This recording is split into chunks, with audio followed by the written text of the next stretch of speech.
내 집 마련 누구나 가지고 있는 꿈이실 겁니다. 하지만 내 집 마련 쉬울까요? 이미 돈이 많거나 증여받을 돈이 있다면 바로 집을 구매할 수 있습니다. 하지만 그런 것들이 없다면 어떻게 해야 할까요? 그냥 포기하고 월세나 전세로만 평생 이쪽 저쪽 옮겨 다니며 살아야 할까요? 또 전세나 월세가 오르면 그때 어떻게 해야 하나요? 인플레이션으로 인해 자재비, 인건비 상승으로 실물자산, 특히 필수재인 집값의 상승은 어쩔 수 없는 상황입니다. 특히 누구나 살고 싶은 주거 거점지인 직주 근접, 학군지, 교통 인프라가 좋은 위치들은 집값이 많이 상승하고 있습니다. 그래서 지금 당장 돈이 적어도 부족해도 내 집 마련하는 방법이 필요합니다. 그 방법 중 하나가 대출을 이용하는 겁니다. 대출은 개인 상황에 따라서 여러 가지 혜택이 달라지게 됩니다.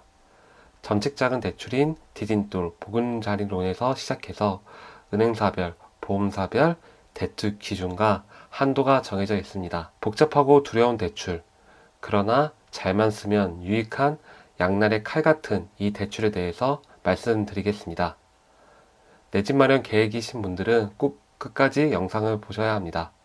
안전하고 올바른 대출 사용으로 꿈꾸는 내 집 마련 달성하도록 도와드리겠습니다. 부동산에 대한 새로운 관점, 세계관을 알려드리는 부니버스 TV입니다. 내 집 마련 하는 그날까지 도움드리겠습니다. 지금 내 집 마련 계획하시는 분들은 간단하게 자신에게 딱 맞는 대출 찾는 방법 바로 말씀드리겠습니다. 다음 세 가지 질문을 핸드폰 메모장에 답변을 적어보세요. 첫 번째, 본인이 생각하는 대출 금액이 얼마이신가요? 그리고 매달 안정적으로 갚아나가야 할 금액은 얼마이신가요? 두 번째, 생애 최초 주택 마련이신가요? 태어나서 한 번도 집을 마련해 보신 적이 없는지 확인해 봐야 합니다. 마지막으로 정책작은 대출인 디딤돌과 보금자리론 자격 조건이 되시나요? 자격 조건이 모르셔도 괜찮습니다. 걱정하지 마세요. 이 영상을 통해서 다 알려드리겠습니다. 만약에 정책작은 대출 자격 조건이 되지 않는다면 그냥 포기해야 할까요? 아닙니다. 은행권 대출을 받으시면 됩니다. 정책작은 대출보다 대출 이자는 높지만 대출 한도는 더 많습니다. 포기하지 마세요. 다시 정리해 보겠습니다. 내 집 마련 필요한 대출 금액이 얼마인가요? 그리고 안정적으로 대출 원금과 이자를 감당할 수 있는 금액은 얼마입니까? 두 번째, 생애 최초 내 집 마련이신가요? 세 번째, 디딤돌, 보금자리론 같은 정책작은 대출의 자격 요건이 해당되시는지요? 그럼 이 하나하나 대출 한도, 원금 이자, 생애 최초 여부, 정책작은 대출 자격 조건에 대해서 자세히 설명드리겠습니다. 왜 대출에 대해서 알려준다고 해놓고 가장 먼저 본인이 생각하는 대출 금액이 얼마인지 적어보라고 했을까요? 그 이유 세 가지 바로 말씀드리겠습니다. 첫 번째는 대출은 단순 도구입니다. 대출 혜택이 좋다고 해서 또는 내가 자격이 된다고 해서 대출을 받아야 하는 것은 아닙니다. 나에게 정말 필요하고 그 대출 금액의 집이면 내가 감당할 수 있는 그 기준점이 필요합니다. 그러한 기준점, 목표점이 있어야 무분별한, 무계획적인 대출 실행을 막을 수 있기 때문입니다.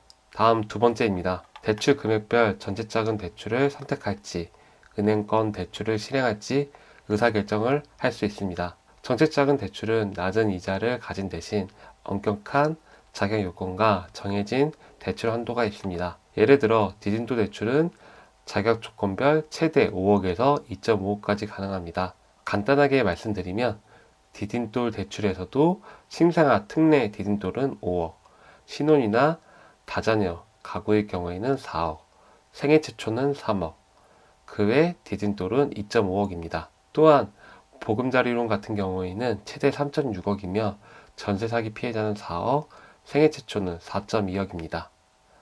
그러나 은행권은 한도가 없으며 LTV와 DSR만 충족되면 대출 실행이 가능합니다. 이처럼 본인의 대출이 필요한 금액을 정해야 합니다. 그래야 대출 한도가 가능한 곳이 어딘지 찾아볼 수가 있습니다.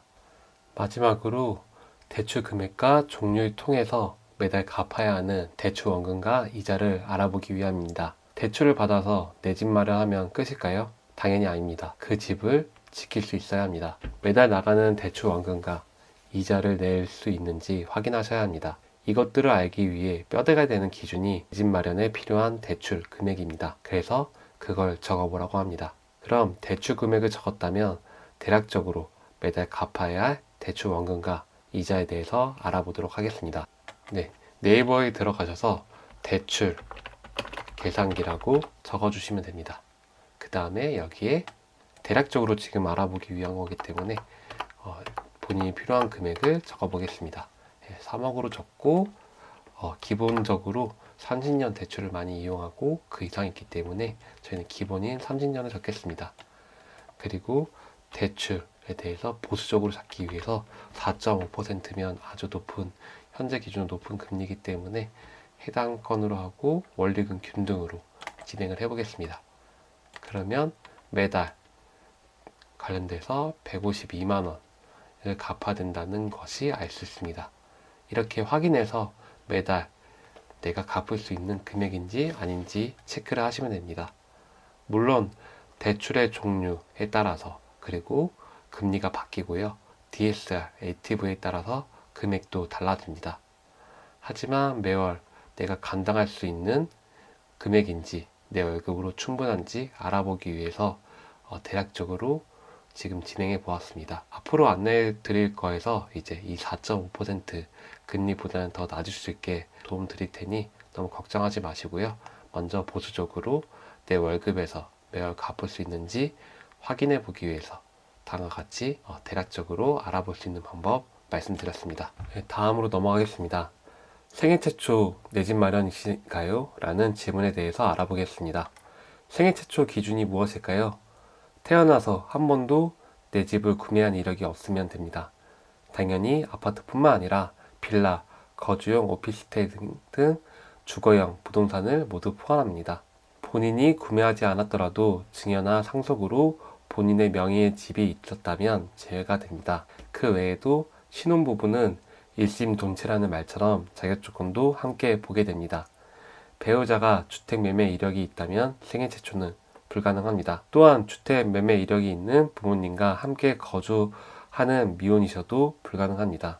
단 부모님이 60세 이상이고 본인이 30세 이상이라면 무주택자로 간주됩니다. 위의 기준들을 보시고 해당되는지 내가 무주택자인지 아닌지 한번 메모장에 적어보세요. 다음은 디딤돌 보금자리론 자격조건에 대해서 알아보도록 하겠습니다. 디딤돌 대출은 대상자는 무주택자, 대상 주택 가격은 5억 이하이며 신혼이나 다자녀는 6억 이하로입니다. 대출 한도는 2.5억, 신혼 다자녀는 4억, 생애 최초는 3억입니다. 대출 조건은 DTI 60 이내, LTV 70, 그러나 생애 최초는 최대 80까지 가능합니다. 대출 만기는 10년, 20년, 30년이 있으며 현재 기준 대출 금리는 2.45에서 3.55까지 있습니다. 상환 방법은 원리금 균등, 원금 균등, 최증식 분할 상환 중에 택 1을 선택하면 되고요. 기타 조건으로 즉 구매 후 1개월 이내에 전입신고를 해야 되고 1년 이상 실거주를 진행해야 합니다. 다음은 보금자리론입니다. 무주택자 또는 1주택자인데요. 일시적 2주택자이고 3년 내 기존 주택을 처분 조건입니다. 주택가격은 3억 이하이고 대출 한도는 3.6억, 생애 최초는 4.2억까지 가능합니다. 대출 조건 DTI, LTV, 생애 최초까지는 디딤돌과 동일하고요. 대출 만기는 10년에서 50년까지 가능하지만 40년, 50년은 조건을 충족해야 합니다. 대출 금리는 현재 기준으로 4.2에서 4.5고요. 상환 방식도 디딤돌과 동일합니다. 특이사항으로는 집을 구매 후 전입신고나 1년 실거주 의무가 없는 점이 다른 점이라고 보시면 되겠습니다. 만약에 전체자금 대출에 해당되지 않으면 어떻게 해야 할까요? 괜찮습니다. 내 집 마련이 목표이지 전체자금 대출을 받는 게 목표가 아닙니다. 은행권 대출을 이용하시면 됩니다. 다음 표는 전체자금과 은행권 대출을 한눈에 볼 수 있게 비교한 표입니다. 앞서서 말씀드리지 않았던 신생아 특례 대출이 추가됐고요. 주택가격 9억 이하, 소득조건, 부부합사 2억 이하시면 되고요. 무주택자, 일시적 1주택자 조건으로 구매 가능합니다. DSR은 미적용이고 실거주 1년이 있습니다. 대출 한도는 최대 5억이고 대출 이자는 가장 저렴합니다. 만약에 이 3개의 전체자금 대출에 해당되지 않으면 은행권 대출을 이용하시면 됩니다. 은행권 대출은 9억 이하, 소득 9천만 원 이하고요. 이제 무주택자만 가능하고 DSR 적용을 받습니다. 대출 한도는 없지만 LTV나 DSR 40% 이내에 가능하고요. 은행별, 개별, 개인별 차이가 있겠지만 3.5%부터 시작되는 곳이 많습니다. 이제 이 질문 세 가지에 대해서 모두 확인했습니다. 본인에게 맞는 대출 종류, 대출 금액, 그리고 매월 갚아야 할 금액에 대해서도 알게 되었습니다. 이 정보를 토대로 나에게 맞는 대출을 정하는데 도움이 되길 바랍니다. 또한 상세 내용은 직접 대출받는 곳에 상담받기를 권장드립니다. 대출은 몇 번이고 확인하고 구체적으로 상황별 대출 혜택도 달라질 수 있기 때문에 꼭 정책자금 대출을 받는다면 한국주택공사로 연락을 해보시고요. 은행권 대출이라면 은행에 방문해서 상담받기를 권장드립니다. 그래도 대출이 무섭고 매월 이자가 부담된다면, 이런 고민을 가지고 있다면 제가 대안을 말씀드리겠습니다. 정말 놓치고 싶지 않은 집이 있다면 실거주를 하지 않고 전세나 월세로 집을 보유하는 것도 방법입니다. 지금 당장 내가 들어가 살 여력이 안 되지만 앞으로 월급이 상승되거나 꾸준히 돈을 모아서 들어갈 수 있다고 판단이 되면 좋은 방법입니다. 지금 전세나 월세로 맞춰서 비용을 최소화하고 추후에 노리는 전략을 사용하시면 됩니다.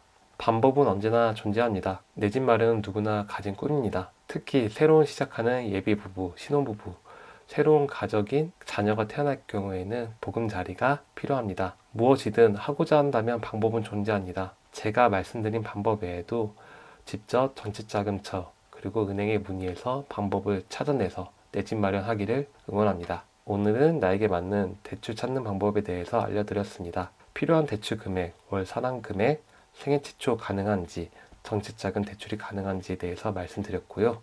앞으로도 꾸준히 내 집 마련, 꿈을 달성할 수 있게 유익한 정보 전달드리겠습니다. 대출 관련돼서 정리된 무료 책자도 나눔하고 있기 때문에 필요한 분들은 댓글, 고정 댓글 참고해서 신청하시면 되겠습니다. 끝까지 영상 시청해 주셔서 감사합니다.